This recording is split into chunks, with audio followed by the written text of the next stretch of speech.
Good afternoon. The images from the Honorable Carry ceremony at Joint Base Pearl Harbor this month made us all proud to be Americans. President Trump is committed to getting the almost 8,000 left behind from the Korean War home and bringing closure to the families who have been waiting for more than 60 years. The process of identifying and verifying the remains is challenging, but one that this administration is committed to. Overseeing this process is Kelly McKeag, the Director of Defense for POW and MIA Accounting Agency, leading DoD's worldwide operation of research, investigation, recovery, and identification, and supporting functions. Director McKeag strives to provide the fullest possible accounting of our missing personnel. The director, along with his colleagues, Dr. John Byrd, the Defense POW and MIA Accounting Agency Laboratory Director, and Dr. Timothy McMahon, Director of DoD DNA Operations, have joined us today to offer remarks and take your questions on this topic. After this, I'll be back up to address other questions and news of the day. Thanks, Director. Thank you, sir. Ladies and gentlemen, good afternoon. The August 1st repatriation and homecoming in Hawaii of the remains of the Korean War unaccounted for was a poignant manifestation of the commitment secured by President Trump and pledged by Chairman Kim at the Singapore summit. For the families of the 7,700 still unaccounted for from the Korean War, this first step in fulfilling this commitment has undoubtedly provided a seed of hope. Last week, over 700 of these family members gathered in Arlington, Virginia, to receive government updates, and they were resoundingly appreciative of the successful advocacy of the President and his administration.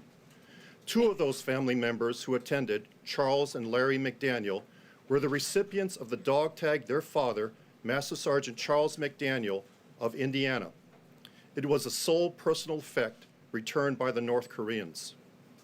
The remains of those 55 cases are well into the painstaking, multifaceted analyses by Dr. John Byrd and his forensic science team in Hawaii, and in the coming weeks, Dr. Tim McMahon and his dedicated DNA specialists in Delaware will begin their meticulous testing. The mettle of our scientists and the capabilities of our labs will be challenged, but in the months and years ahead, they will make identifications from these remains and give families long-sought answers. We are guardedly optimistic the 1 August repatriation is the first tangible action of others with which we will be able to account for more of our missing from the Korean War. The second aspect of the Singapore commitment was the recovery of remains in North Korea, which DPRK officials reaffirmed last month. We are in the midst of exploring next steps as well as discussions with the Korean People's Army for the express purpose of resuming joint field operations and having additional repatriations. But our mission to search for, find, and account for missing Department of Defense personnel from World War II through Operation Iraqi Freedom is one not limited to the Korean Peninsula. Today, 186 personnel from DPA and private partners are deployed in 7 nations, and yesterday, 50 of those members returned from Laos and the Philippines. Our global mission is humanitarian in every respect, because the impact of a missing American to their family is not constrained by time or generations, and it leaves an enduring pain and void. This is why former enemies like Vietnam use cooperation on the POW-MIA mission as a bridge to normalization and today's thriving bilateral relationship with the United States. The fact that the United States of America vigorously pursues the fullest possible accounting of our missing reflects our values as a nation. This sacred obligation, if not moral imperative, remains a high priority for the Department of Defense. Inherent to the exceptional teamwork, resources, and resoluteness provided by multiple agencies is a solemn vow that those who were sent off in harm's way and are missing will not be forgotten, and their families will receive answers to their decades of uncertainty. My colleagues and I welcome your questions. Gentlemen, I was with President Clinton in 2000 when he went to a place in Vietnam, north of Hanoi, where one of these recovery efforts were underway. So I have some familiarity with this. Even there, when things are discovered, it takes a long time to establish the trail forensically. I'd like to ask you both, what condition are the remains or the parts of remains you've received so far, and how challenging will the forensic work be ahead? Are you a long, long way, or was what you received something that gets you close to identifying and confirming? We would characterize the preservation of the remains as moderate to poor as a general consideration. However, what our lab specializes in is making identifications in circumstances where you have very little to work with. And so I'm confident that we're going to do well with the remains in these 55 boxes over the coming months and maybe the next several years. When you look at what's at stake, we're going to be doing a lot of DNA sampling. And that's what Dr. McMahon's lab does, is they process the samples and then they go into a mass database where they can be compared to all of the other samples that we've generated from remains from North Korea, and also compared to the family members. And so it takes some time to get the samples processed through the lab at AFMES. It takes some time to get them into the mass comparison, but once they're in there, we'll start looking for the quick identifications that can be made where you have compelling matches that show themselves early on. We also look for comparisons to dental records that can be distinctive. We look for individuals that are unusual in the sense of being very tall, very short, very old. Anything that distinguishes somebody, we can usually get a good clue and identify them faster. But because of the preservation of the remains, that will just sort of guide the kinds of methods that we can bring to bear on the case. And the case will be very DNA intensive in terms of the way that we're going to go about this. And the number of 55, is that, what does that number represent? And It's is the that number of 55 boxes. individuals? No, it's the number of boxes that the remains came in. And at no time did we expect there to be one body, one box, nor did the North Koreans try to pitch it that way to us when we were in Wonsan. John? Mr. Director, thank you. What type of certainty do you have that the remains that the North Koreans have handed over to the Americans are that of missing Americans, as opposed to other nationalities that fought alongside the Americans during the Korean War? We have a high confidence. So in the early 90s, for 5 years, the North Koreans would repatriate unilaterally remains that they had recovered. Out of those 208 boxes over those 5 years, we estimated, after DNA sampling, 400 individuals. Now, from that, 200 were Americans.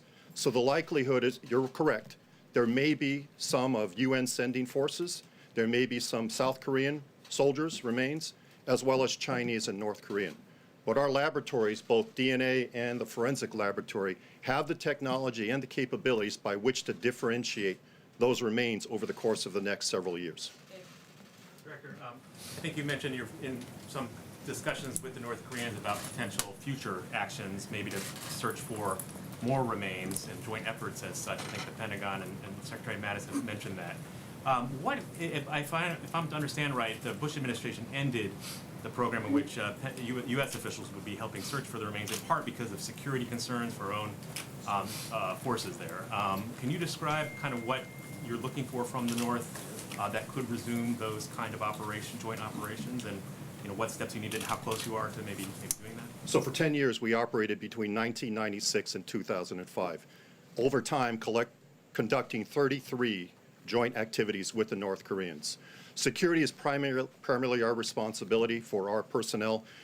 We also pay attention to communications, having communications abilities, as well as having an ability to medevac our personnel should they get hurt. What we would be looking for from the North Koreans is, again, a commitment from them that communications, medical evacuation requirements can be met, and more importantly, that we can conduct these joint operations in a collaborative way, as we had done for 10 years. It all comes down back into 2005 to their behavior on the international stage. The president, rightfully so, was concerned that their nuclear activities, their missile activities, were countermanding and counterproductive to our joint operations, which is why we suspended. Is it more the tone and the bigger geopolitical talks that are going on, or is it specifics about being in the field that you're really looking at right now? Both. So Secretary Pompeo, in getting a reaffirmation from the North Koreans last month, affirmed that they do want to establish communications with us and to conduct joint operations. We have not started those negotiations. We will do so. It is on a separate track. However, as you well pointed out, it could be drawn into the greater geopolitical stream. But for now, we're treating it as a military-to-military contact, but more importantly, as a humanitarian endeavor that's separate and distinct from anything else. And by the way, the 45 countries that we work with all rightfully recognize this as a humanitarian endeavor, including countries like Russia and China, where we have tremendous cooperation with them. John? Thank you, Sarah. Gentlemen,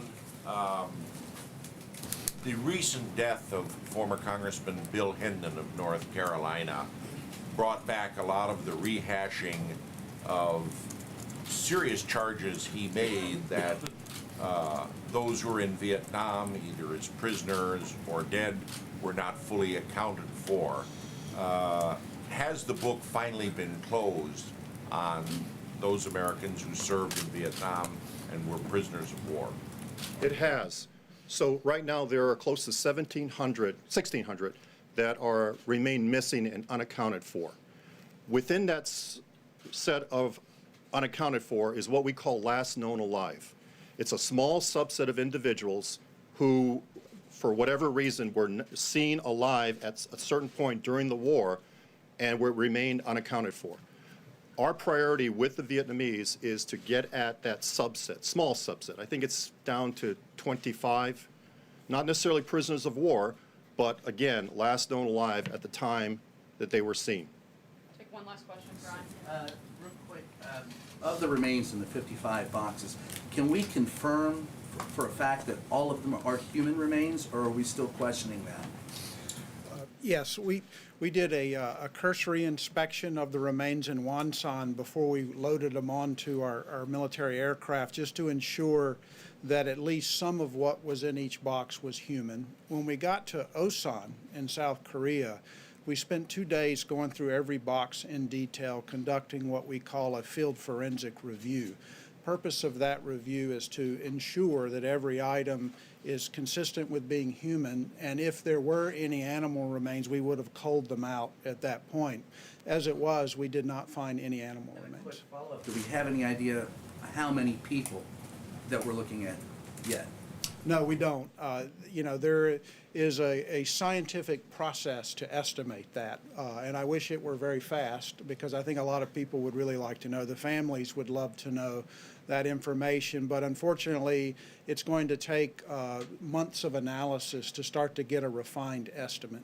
Thank you. Sorry, just one last question. Sarah, thank you.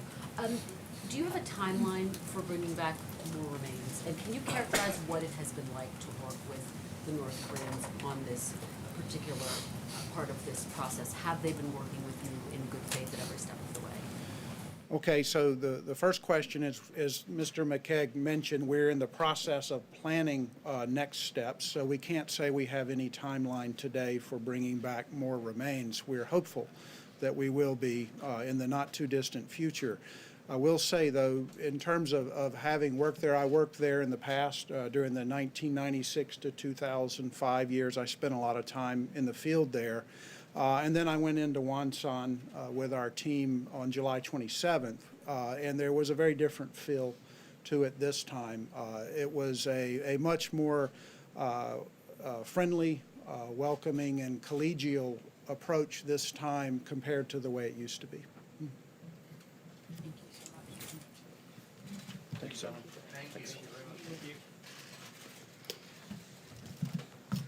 Thank you, Director.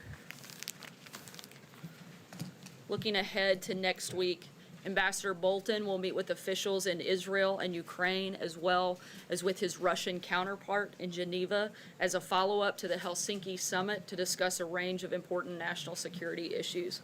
Lastly, we extend our prayers to the families of those injured and deceased after the tragic bridge collapse in Genoa, Italy, as well as to the victims of this morning's attack in London. The President condemns this horrible attack on innocent civilians and stands ready to provide assistance to the United Kingdom. And with that, I'll take your questions. Jonathan? Sarah, we've heard from the President via Twitter on Omarosa, describing her as crazed, a crying lowlife, a dog. Is this any way for a president to talk about any American, let alone somebody that he hired and made the highest ranking African-American woman that served in his White House? I think the president is certainly voicing his frustration with the fact that this person has shown a complete lack of integrity, particularly by the actions following her time here at the White House. Why did he hire her?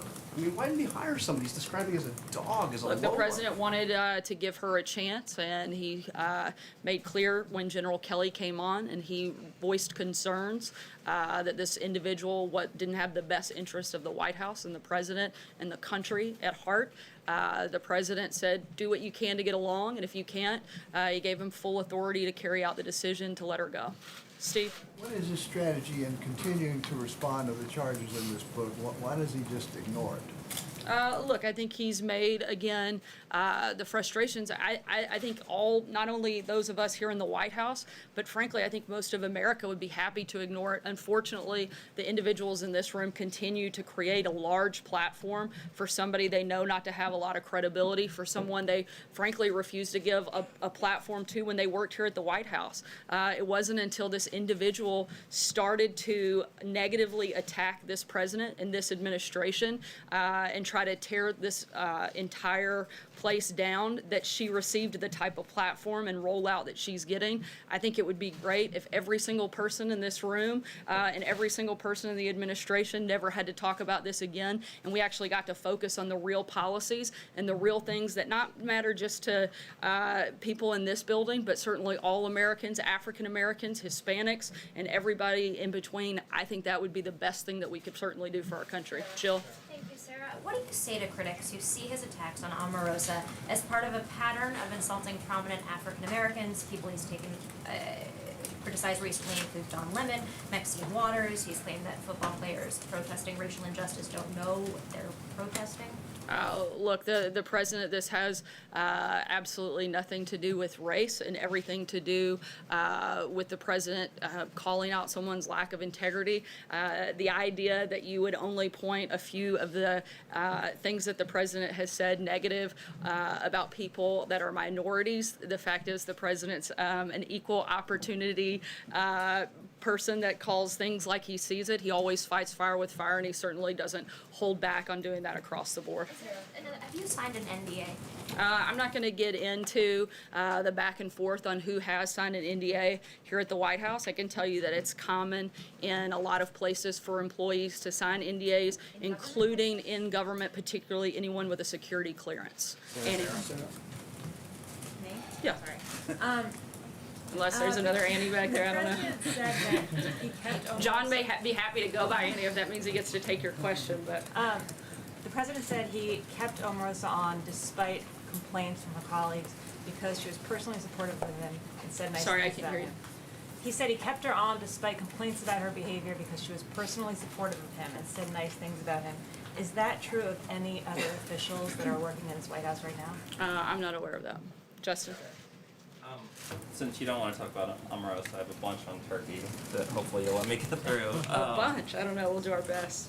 Do you have a reaction to President Erdogan calling for a ban on U.S. electronics like iPhones? And would the president encourage a similar ban on Turkish products by Americans? I certainly don't have a policy announcement on that front at this point. In sort of the same vein, there was a report from our colleague at Reuters that the U.S. is warning Turkey of increased pressure. So I'm wondering if you have details on how that was conveyed, what additional steps might look like, and if the U.S. would take additional steps before the hearing for the detained American pastor on October 12th. How the information from Turkey was received, or how the information from the United States to Turkey? Well, I can tell you that at the Turkish ambassador's request, as you know, Ambassador John Bolton met with the ambassador of Turkey yesterday here at the White House and continued to raise and point out the concerns that we have. One last one. The president encouraged Israel's government to release a Turkish citizen in July, and did that contribute to his frustration with Erdogan not releasing this American pastor? Certainly the president has a great deal of frustration on the fact that Pastor Brunson has not been released, as well as the fact that other U.S. citizens and employees of diplomatic facilities have not been released. And we're going to continue to call on Turkey to do the right thing and release those individuals. Sager. Thanks, Sarah. Does the president or this White House believe that it is a violation of Department of Justice protocol if the special counsel's investigation goes beyond September 1st?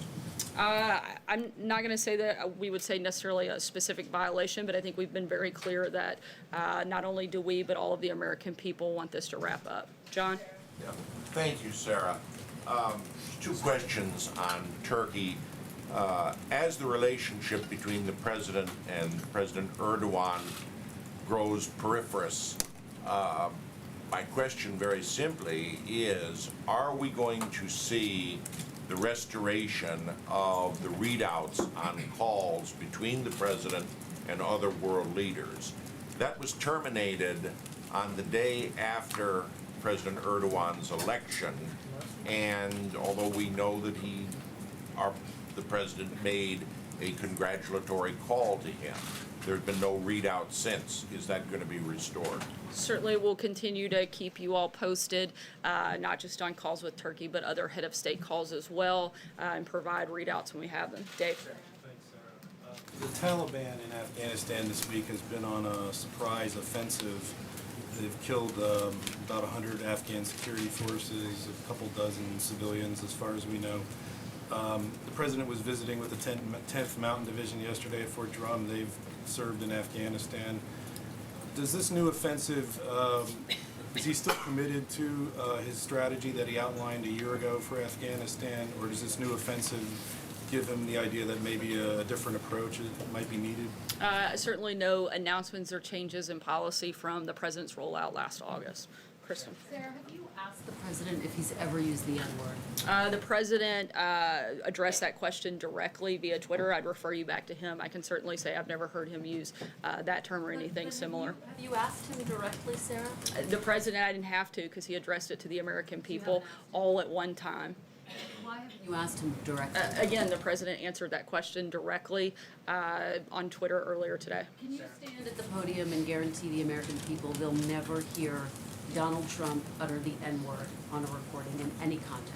I can't guarantee anything, but I can tell you that the president addressed this question directly. I can tell you that I've never heard it.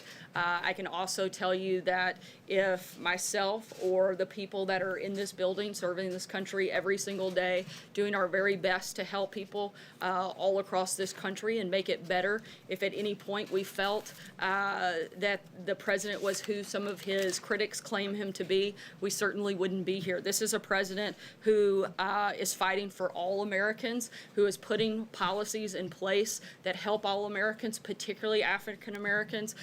Just look at the economy alone. This president, since he took office in the year and a half that he's been here, has created 700,000 new jobs for African Americans. That's 700,000 African Americans that are working now that weren't working when this president took place. When President Obama left after 8 years in office, he had only created 195,000 jobs for African Americans. President Trump, in his first year and a half, has already tripled what President Obama did in 8 years. Not only did he do that for African Americans, but for Hispanics. 1.7 million more Hispanics are working now. This is a president who cares about all Americans, who is committed to helping them, and is putting policies in place that actually do that. Kevin. Sorry, Kristen, I'm going to go ahead to Kevin. Kevin, go ahead. Go ahead. Just to be clear, you can't guarantee it. Look, I haven't been in every single room. I can tell you the president has addressed this directly.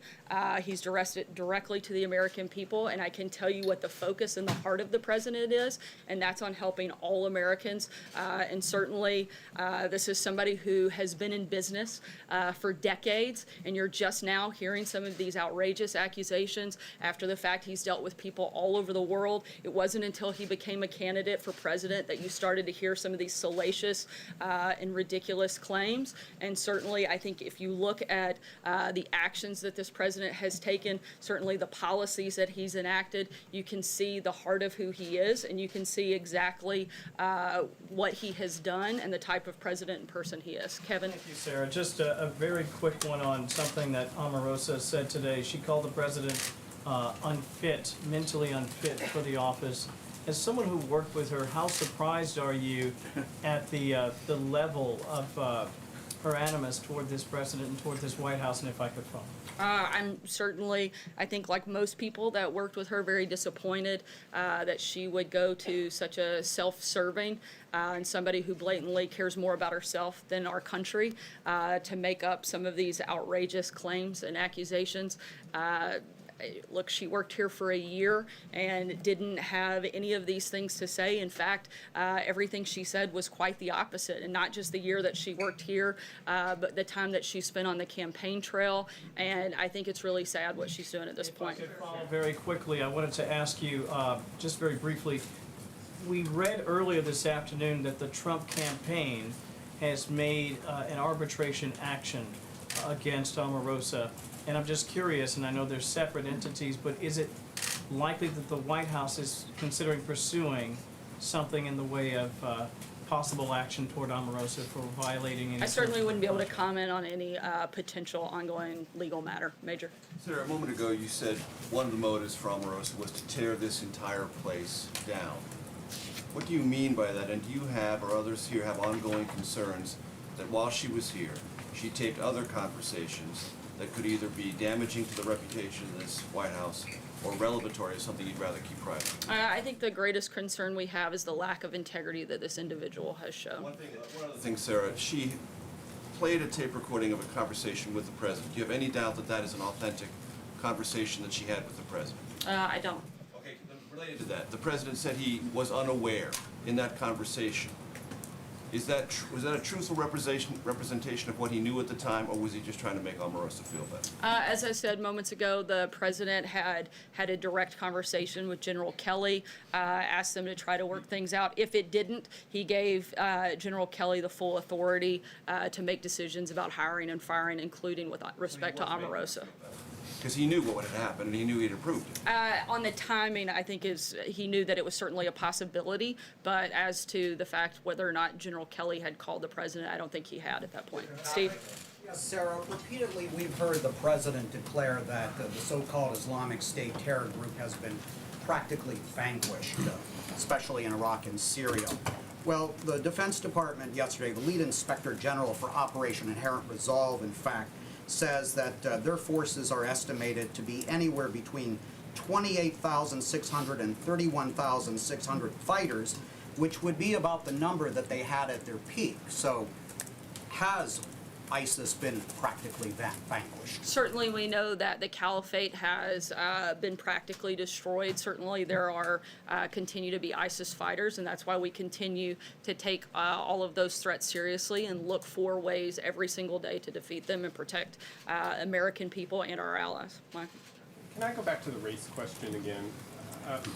I get that you can cite things, statistics that might be positive statistics for policies that the president has done vis-a-vis African Americans and other minorities.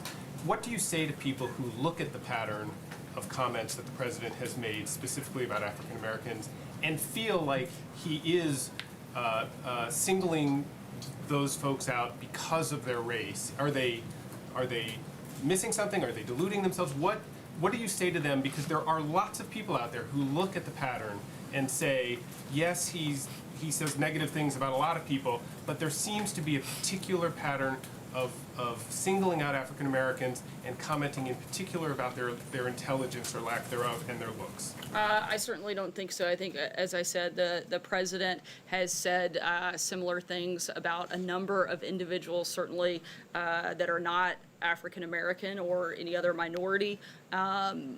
I can simply talk to you about the policies and the person that the president is. I think if, again, the person that a lot of his critics say he is, certainly wouldn't have been in business with him for decades. Certainly you wouldn't have had Bill and Hillary Clinton. They attended his wedding. A number of Democrats begged him for campaign contributions. I mean, if they were who he said he was, why did they have these relationships with him? I think it is very convenient that these accusations started once the president became someone running for office. He has shown time and time again through his actions, through his policies, that he wants to be a president for all Americans, that he wants to do everything he can to make America better, and not just for a certain group of people, but for everybody.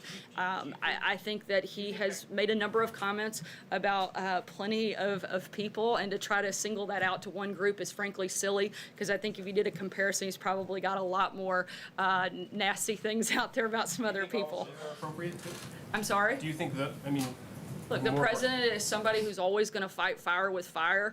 This is something that isn't new, and it's something the American people knew when they voted for him, and they overwhelmingly elected him to be the president of the United States. And since he took office, he has governed in a way that is helping all Americans. Frankly, if we want to look at who's creating divisions in the country, I think the media has done more to divide this country, certainly far more than this president ever has, by elevating people like the author of this book, by focusing on a sparsely attended rally instead of all of the policies that this administration and that this president are enacting that are helping people not just on the economy, but on school choice, on prison reform that's disproportionately affected African Americans and Hispanics. This is a president who is governing to help all Americans, and I think we'd all be better off if the media gave that just a little bit more attention. John? Thanks a lot, Sarah. You expressed how you feel about Omarosa since the publication of this book. How was she viewed by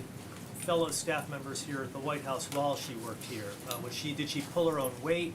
Was she viewed as untrustworthy? Did you trust her? I'm just trying to get a sense about whether your view of her has changed with the publication of this book.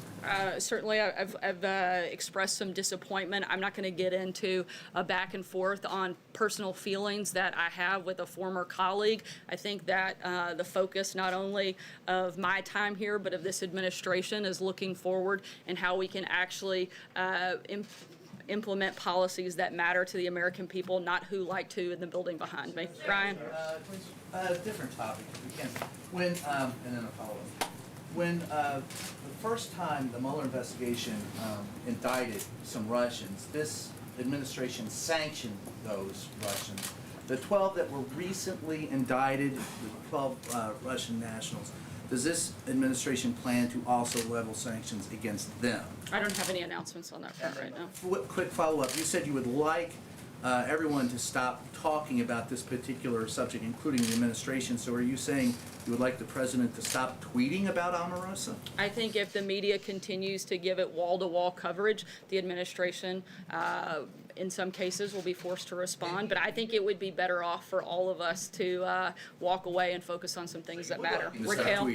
Hi, Sarah. Thank you so much. I want to ask a question about Secretary Max. He's in Brazil right now and visiting other countries in South America. And how much does his trip has to do with countering the growing presence of China in the region?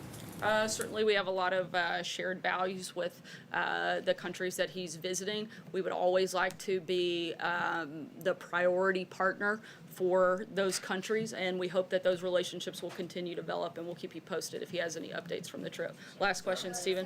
Bearing in mind that the Trump campaign's announcement that it's pursuing arbitration of Omarosa necessitates attention and a major national focus.